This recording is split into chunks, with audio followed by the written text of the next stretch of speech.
"Your dog is dead," the veterinarian said flatly. The words didn't make sense. I stared at her across the examination table. She held a small golden retriever. My golden retriever, or what I thought was my golden retriever. Bella. My Bella. The dog I'd had for 8 years.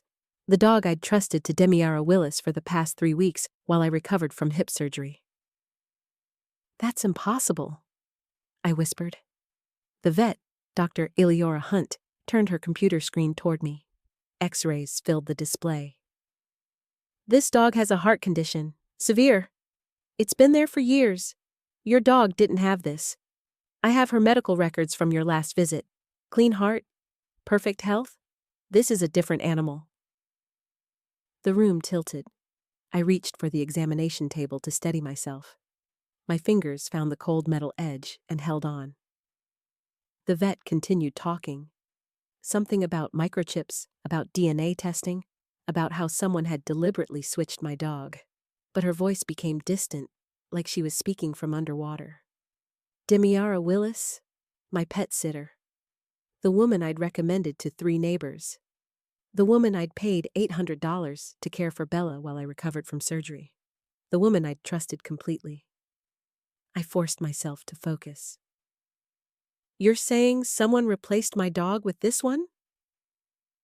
"I'm saying this is not your dog," Dr. Eleora said carefully. And I'm very sorry to tell you this, but based on what you're describing, that your dog was healthy 3 weeks ago and you're now presenting with a different animal, it appears your dog may have died during that period, and someone didn't want you to know." I couldn't breathe properly. My chest felt too tight, like someone had wrapped steel bands around my ribs. I'd called Demiara every other day. She'd sent me photos, videos. Bella sleeping on the couch, Bella eating, Bella in the backyard. All of them looked normal. All of them looked like my dog. But they weren't. They were this dog, this stranger's dog. "I need to go," I said. I couldn't stay in that examination room another second. Couldn't look at this imposter wearing Bella's collar, lying on the table where my dog should have been. Dr. Eleora offered to do a DNA test, to run the microchip scanner, but I was already moving toward the door. I needed answers. I needed to see Demiara Willis face to face. The drive to her apartment took 17 minutes. 17 minutes of my hands gripping the steering wheel so hard my knuckles went white. 17 minutes of replaying every interaction from the past 3 weeks. Every phone call, every text, every photo, all lies, all carefully constructed deception. Demiara lived in a small complex on Maple Street, the kind of place where units looked identical and nobody asked questions about their neighbors. I'd been here before, dropped off Bella with a detailed instruction sheet. Organic food, 2 walks per day, no table scraps.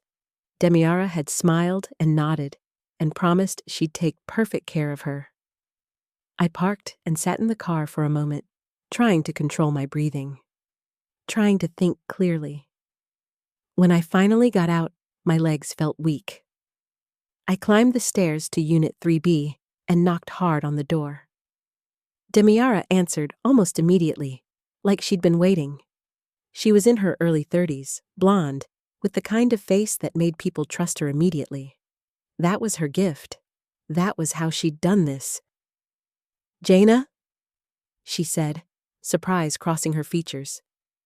"You're not supposed to be up and around yet. How's your hip?" I couldn't speak for a moment, couldn't find words that made sense. "Where's my dog?" Her expression shifted, just slightly. But I saw it. I saw the moment she understood that I knew.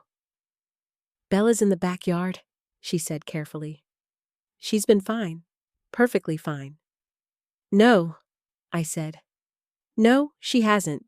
The dog you have is not my dog. I just came from the vet. She ran tests. That dog has a heart condition. My Bella's heart was perfect. So where is she? Where's my actual dog?"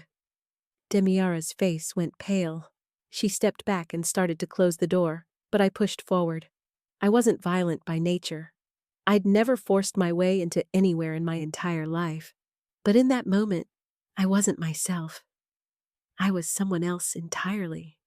Someone whose dog had been stolen. Someone who'd been lied to for 3 weeks while she was vulnerable and recovering. The apartment smelled like dog food and something else. Something chemical.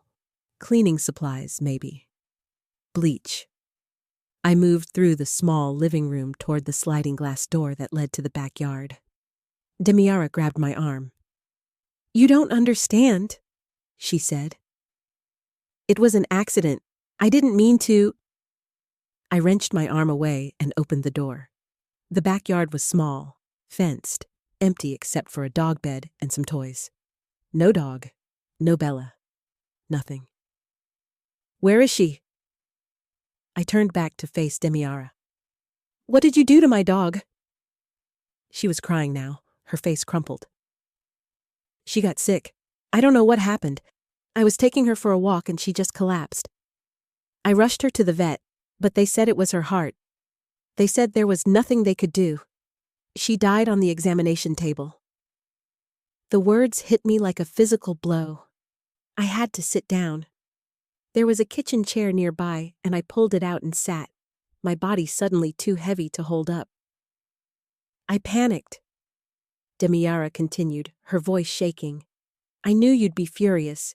I knew you'd sue me or press charges or something, so I found another golden retriever.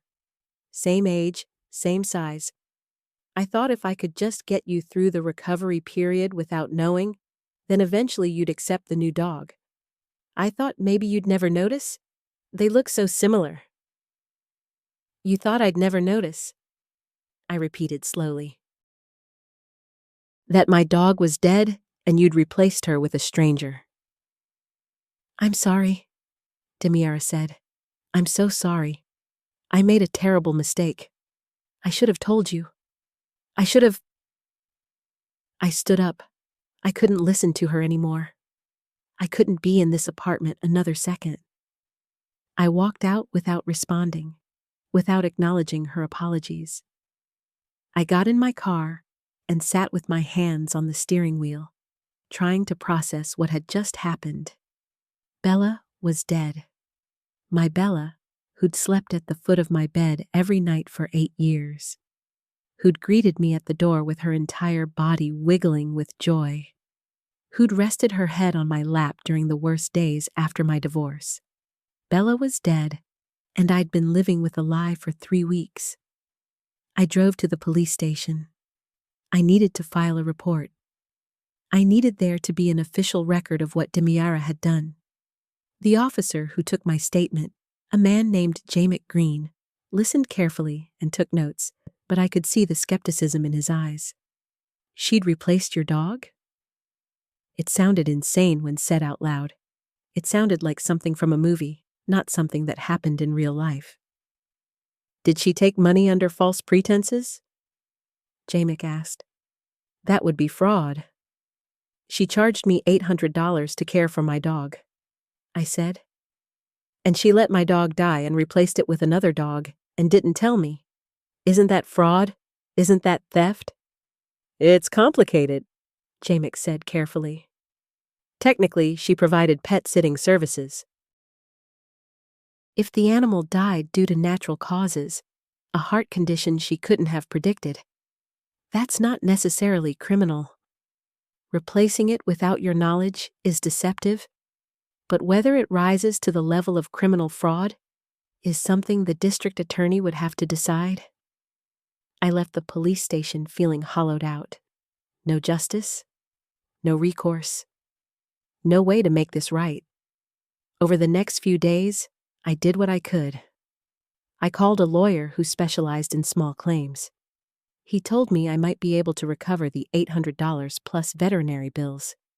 But that civil court wasn't going to bring Bella back. I called the veterinary board and filed a complaint, but Demiara wasn't a veterinarian, so there was nothing they could do. I called the pet sitting service she worked through. She was an independent contractor. and they expressed sympathy, but said they couldn't be held responsible for her actions. Everyone was sorry. Nobody could help. I found myself returning to Dr. Eliora's office to pick up the replacement dog. The dog I still didn't know what to do with. The vet had kept her in the clinic's care while I figured things out. I couldn't keep her. Every time I looked at her, I saw the lie. I saw Demiara's deception. I saw the moment my trust had been shattered. "Have you decided what you want to do?" Dr. Eliora asked gently. "I don't know," I admitted. "I can't keep her. I can't look at her without thinking about what happened. But I don't want to just abandon her." "That's not her fault." Dr. Eliora nodded. "There's a golden retriever rescue about 40 minutes from here. They specialize in rehoming dogs. They're excellent. If you'd like, I can contact them on your behalf. They can take her and find her a proper home." I agreed, grateful for the suggestion. I filled out the paperwork, paid the rescue's intake fee, and said goodbye to the dog who'd been masquerading as my Bella. She licked my hand as I left, and I felt a flash of guilt. She was innocent. She didn't know she was part of a deception. But I couldn't help it. I couldn't bond with her. The replacement dog gone, the police report filed, the lawyer consulted. I still had no closure. I had no Bella. I had no answers about what exactly had happened to her. All I had was Demiara's vague story about a collapsed heart and a panicked decision. I needed to know more. I needed to understand exactly what had happened to my dog. I called the veterinary clinic where Demiara said Bella had died. It took 3 days of phone calls and explanations, but eventually I reached a vet tech named Henham Ellis, who'd been working the day Demiara brought in a golden retriever in cardiac distress. "I remember that day," Henham said carefully. "We had a golden come in with heart failure. The owner, I think her name was Demiara, was very upset. The dog didn't make it. We tried, but the heart condition was too severe." "Did you get a microchip reading?" I asked. There was a pause. "I'd have to check the records. Can you hold on?" I held. The line filled with hold music. When Henham came back, her voice was different, quieter. "The microchip came back registered to a Leveo Campbell," Henham said. "Not to Demiara Willis. We tried to contact the owner, but the number on file was disconnected. We have the dog's remains in storage. We were going to hold them for 30 days, then dispose of them if nobody claimed them." My stomach turned over. The dog who died wasn't my dog, which meant Demiara hadn't just found a random replacement dog. She'd found a dog that had died, a dog whose owner couldn't be reached, and used it as cover. She'd taken that dog's body and made it disappear. She'd taken my money and my trust and created an elaborate cover-up. But where was Bella? If the dog that died wasn't Bella, then where was my actual dog? I spent the next week doing things I'd never done before. I hired a private investigator named Callis Rios, who specialized in animal cases. He was skeptical at first. This seemed like a waste of his time. But something in my voice convinced him to take the case. Callis started by interviewing Demiara more thoroughly than the police had. He got her to admit that she'd panicked and made a series of increasingly desperate decisions. She'd contacted a friend named Leveo Campbell, the actual owner of the dog that had died at the vet clinic, and made a deal. Leveo had been looking for a way to euthanize his dog without the emotional burden of being present. Demiara had offered to handle it. In exchange, Leveo had given her his dog's body to use as a replacement. But that still didn't answer the most important question. Where was Bella? Callis dug deeper. He subpoenaed Demiara's phone records, her banking records, her social media. He discovered that 3 days after Bella was dropped off with her, Demiara had posted an ad on a pet adoption website. "Beautiful golden retriever, free to good home, needs space and attention." The ad had been taken down within hours, but Callis was able to recover the cached version. "She was trying to give your dog away," Callis said when he showed me the evidence. "She was going to dump her with someone else and hope you never found out." "Did anyone respond to the ad?" I asked. "One person, a woman named Elialine Ramos. They arranged a meetup, but the adoption fell through. According to Elialine, she showed up to meet the dog, and Demiara seemed nervous. She said the dog wasn't ready to be rehomed yet and canceled the arrangement. After that, the ad was deleted." So Bella was still with Demiara. She had to be. She was the only piece of the puzzle that made sense. Callis and I went to Demiara's apartment together. This time, I had legal authority. Callis had gotten a court order allowing us to search the premises for stolen property. My dog being classified as stolen property since Demiara had taken her under false pretenses and was hiding her. Demiara wasn't home. We let ourselves in with the help of a locksmith and searched the apartment thoroughly. The backyard was empty.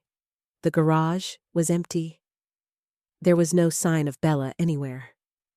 But there were signs of something else. In a locked closet in Demiara's bedroom, we found documentation, adoption papers, a transfer of ownership. Bella's microchip had been registered to a new name, Brietta Cortez. Brietta Cortez was Demiara's mother. We found her address in the paperwork, a house about 40 minutes away in a rural area outside the city. Callis and I drove there immediately, the court order in hand. When we arrived, Brietta answered the door with Bella at her side. I recognized her instantly. 8 years of memories flooded back, the weight of her against my legs, the specific way she tilted her head when she heard my voice, the exact shade of her coat in the afternoon light. It was my dog. It was definitely my dog. "That's my dog," I said to Brietta, my voice shaking. Brietta's face went hard. "No, it's not. I have the papers right here. This dog is registered to me." "Those papers are fraudulent," Callis said, stepping forward with the court order. "This dog was stolen from Jana Campbell by your daughter, Demiara Willis. We have documentation of the entire scheme." "You're in possession of stolen property." What followed was a blur of legal proceedings. Brietta threatened to sue. Demiara lawyered up, but in the end, the evidence was overwhelming. The microchip scanner didn't lie. Bella's original microchip was still under my name. The fraudulent registration Demiara had created was just that, fraudulent. I got Bella back on a Thursday afternoon in early October. Callis drove me to the courthouse where the judge had ordered Bella to be transferred back to me. When I saw her, I fell to my knees right there in the hallway. She jumped on me, licking my face, her entire body vibrating with recognition and joy. She knew me. She'd never forgotten me, no matter what Demiara had told her or what name was on the paperwork.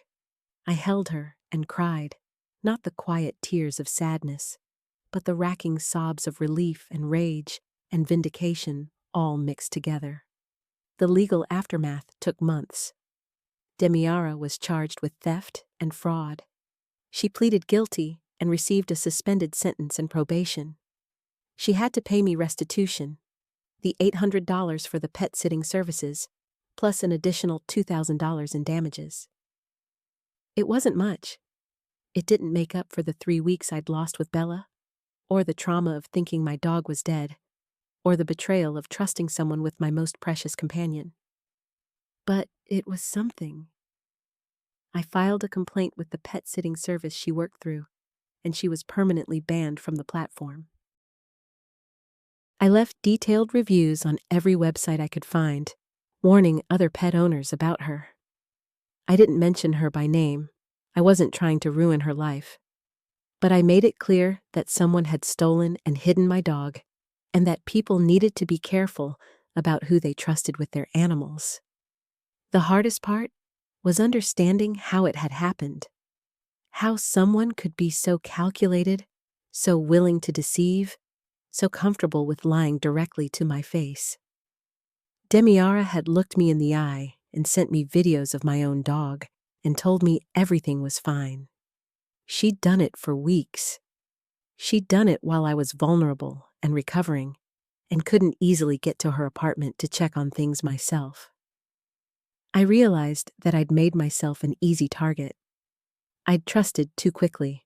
I'd been too focused on my own recovery to ask hard questions. I'd wanted to believe that people were good, that they could be trusted, that the world was fundamentally safe. Demiara had exploited all of that. But Bella was home now. That was what mattered. That was what I held on to. The first night we were back together, I didn't sleep. I just lay in bed with my hand on Bella's side, feeling her breathe, making sure she was real. She'd lost weight during those 3 weeks. She was quieter than she used to be, less enthusiastic about her walks. The vet said she'd been through trauma, being handed off to a stranger, living in an unfamiliar place, not understanding where her person had gone. It would take time for her to fully recover, but she was recovering. Every day, she was a little more like herself. Every day, she seemed to remember that she was safe, that she was home, that I wasn't going anywhere. I changed my life after that. I stopped trusting easily. I became the kind of person who asked questions and verified information and didn't accept simple explanations for complex situations. Some people might have called it paranoia. I called it wisdom gained through hard experience. I also became an advocate. I started a blog about pet sitter safety and what to look for when hiring someone to care for your animals. I spoke at a local animal shelter about my experience. I encouraged people to use GPS trackers on their dogs, to get regular microchip checks, to never leave their animals with someone they hadn't thoroughly vetted. Most importantly, I learned that there were good people in the world who wanted to help. Callis, the private investigator, had taken my case seriously when the police hadn't. Dr. Eliora had done the diagnostic work that revealed the truth. The judge had seen through the fraudulent paperwork and made the right decision. When I needed help, people had shown up. 6 months after getting Bella back, I was sitting in my backyard on a Saturday afternoon.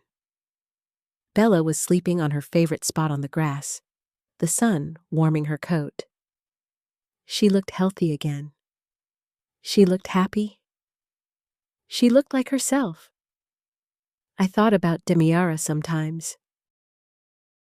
I wondered if she'd learned anything from what happened. I wondered if she understood the magnitude of what she'd done.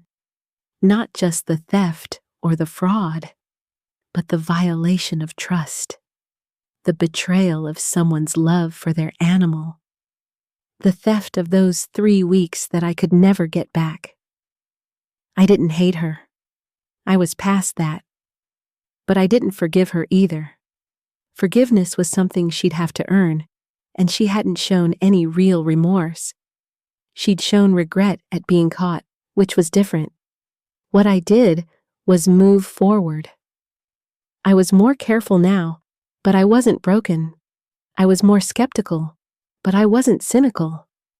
I'd learned that the world contained both good people and people willing to deceive me, and that my job was to figure out which was which before I handed over my most precious things.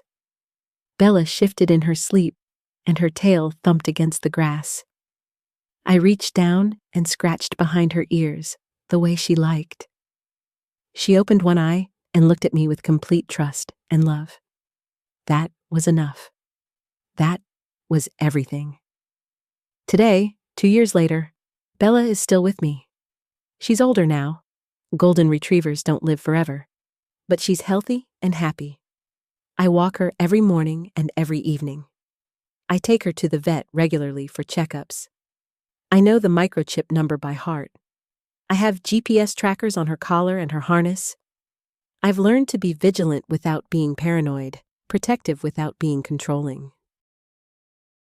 And I've learned that sometimes the most important thing you can do is trust your instincts when something feels wrong. I should have questioned why Demiara's photos looked slightly different. I should have asked harder questions when the dog came back. I should have trusted the small voice inside me that said something wasn't right. But I also learned that it's okay to trust people. It's okay to be vulnerable. It's okay to believe in the goodness of others, as long as you also believe in your right to protect yourself and the things you love. Bella taught me that, not through what happened to her, but through the simple fact of her survival, through her ability to forgive and move forward, through her willingness to trust me again after being betrayed. If you're reading this and you've been through something similar, if someone has violated your trust or stolen from you or lied to you, I want you to know that it gets better. The wound doesn't disappear, but it scars over. You learn to live with it. You learn to be stronger because of it. And if you have a pet you love, protect them fiercely. But also let them teach you about resilience and forgiveness and the power of showing up for the people and animals who matter most. That's the real lesson here. Not that the world is dangerous, though sometimes it is, but that love is worth the risk, and that the bonds we build with our animals are sacred and worth fighting for. Share your story if you've experienced betrayal. Let others know they're not alone.